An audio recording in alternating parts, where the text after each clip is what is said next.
Hey, how's it going everybody, and welcome back to another episode of Fallout 4 Mods Weekly. This week we have had some really cool mod releases and some interesting updates to some mods that we covered earlier in the week.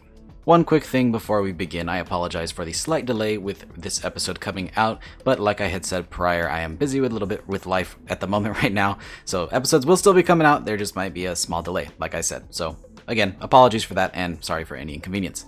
Anyways, moving on to our first mod to cover this week, we have Rip and Tear, a proper one-handed ripper animation mod by Nexus666vid. Now, this author had actually created a ripper reanimation mod already earlier this week that we covered fully on the channel that changed the ripper's standard vanilla animation into a more slashing, and it had multiple different types of animations for entering and exiting the animation, which was really interesting and cool. But they have overhauled their mod again and actually released it as a separate mod, and that's what we're showing today. So with the new version, Rip and Tear, it is just a pretty simple overhaul that changes the regular animation for a new, more graphic and violent one, and I actually really prefer this. There's a lot more screen shaking going on, and it just looks like you're really cutting through something, whereas before you just kind of hold out the ripper with your hand and hope that somebody walks into it. Whereas with this new animation, it feels like you're actually hitting and attacking them. So we'll go ahead and play a quick comparison of the old animation compared to the new one, and so you can see a really good look at what the difference actually is.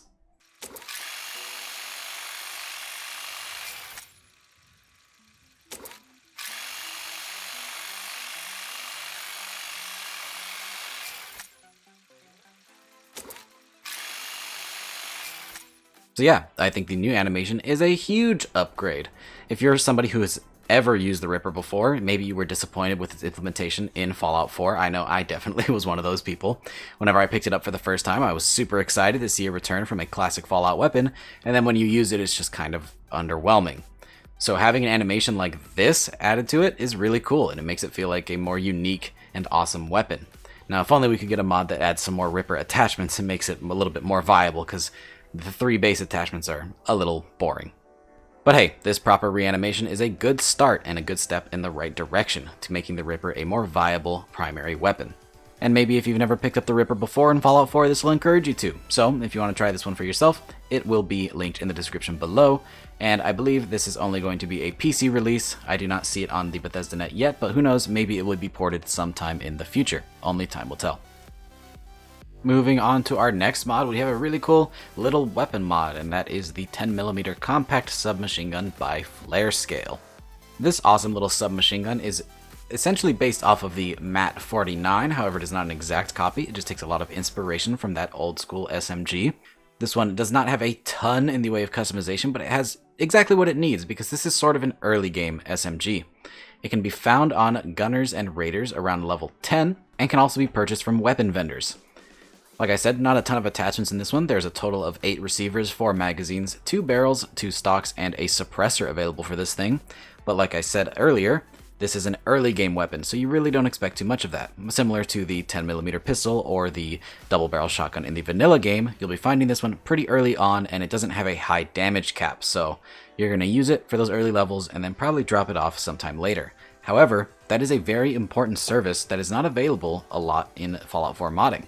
Having those early weapons in your load order so you're not finding the same vanilla weapons over and over again for those first 10 levels is nice. This is a great new SMG to add to your game, and one that uses 10mm, which again, not a ton of mods that do that. The few mods that do are the 10mm SMG clones from Fallout 3 and Fallout New Vegas, but if you want something newer that also uses 10mm, this is a really good option. Not to mention, this mod is available on PC and also Xbox, so if you're trying to flesh out your early game level list, this is a great mod. We're going to be looking at a potential mod bundle in the future, and this is probably one that's going to be on there because this is a really good one. It is a simple, boxy little SMG. It does use vanilla animations, but everything lines up perfectly, so I don't mind that one bit. I believe it also uses vanilla sounds, but again, fits perfectly on this weapon, and it doesn't need a whole lot more than that. This weapon is very simple, but beautifully crafted. I love the iron sights on it, and there are no optics available, so that's a good thing that the iron sights are really good. They're simple, easy to use, and overall, this is just a fun little SMG. Definitely one that's worth trying, takes up not a whole lot in terms of your storage, so really a good one. I like it a lot. Up next, we have a massive mod release and a big surprise to me, and that is the next mod coming out of the Capital Wasteland project. That mod being the Capital Wasteland Robot Pack by HcGxGrill and TheFriedturkey. This mod adds 4 robots from the classic Fallout games, that being the Mr. Handy and Gutsy, the classic Protectron, the classic Eyebot, and even the Securitrons from Fallout New Vegas.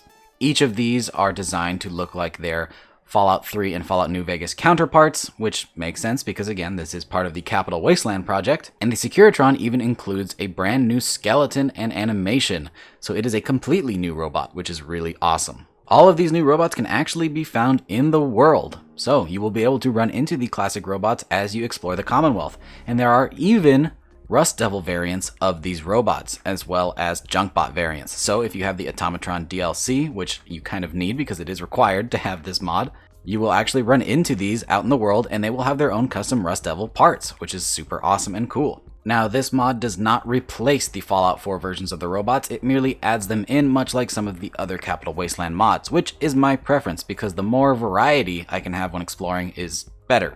And if that wasn't cool enough, every single one of these robots can be crafted at the Robot Workbench.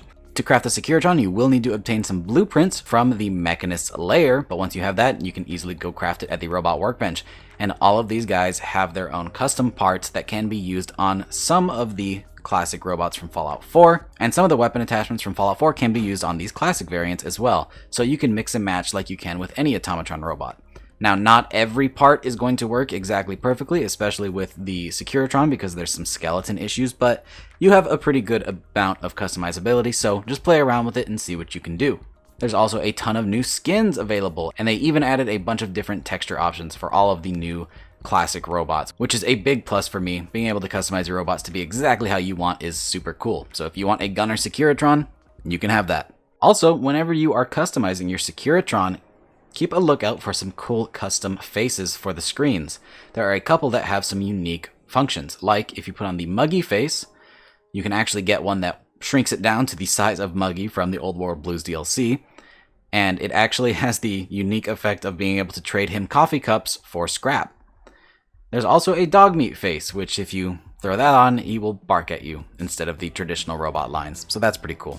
This is overall just a really awesome mod, and so cool to see a new Automatron DLC focused mod and one that has so many options. I really like this one, and I especially love that they bothered to integrate it into the leveled list so you can find these guys out in the world. Another amazing mod by the Capital Wasteland team, and I look forward to their next release. And available on PC as well as Xbox. And the last mod that we're going to be covering this video is going to be the Red Army PPSH-41 Reborn by Makarov. This mod adds the Call of Duty Cold War version of the PPSH into Fallout 4, fully equipped with custom animations and sounds, and this thing is really cool. Also offers a ton of modern attachments if that's your thing, so you can convert this PPSH into pretty much any version you could imagine, and even some that you maybe couldn't have. This weapon is added to the leveled list and can be found on higher level gunners, and can also be bought from vendors once you've reached level 10. This weapon shoots 45 rounds at its base, so it has a low damage caliber, but it makes up for that with a very high fire rate. If you are a fan of vintage submachine guns, and you love spitting lead at incredibly fast speeds, then this is definitely one that you should probably try out.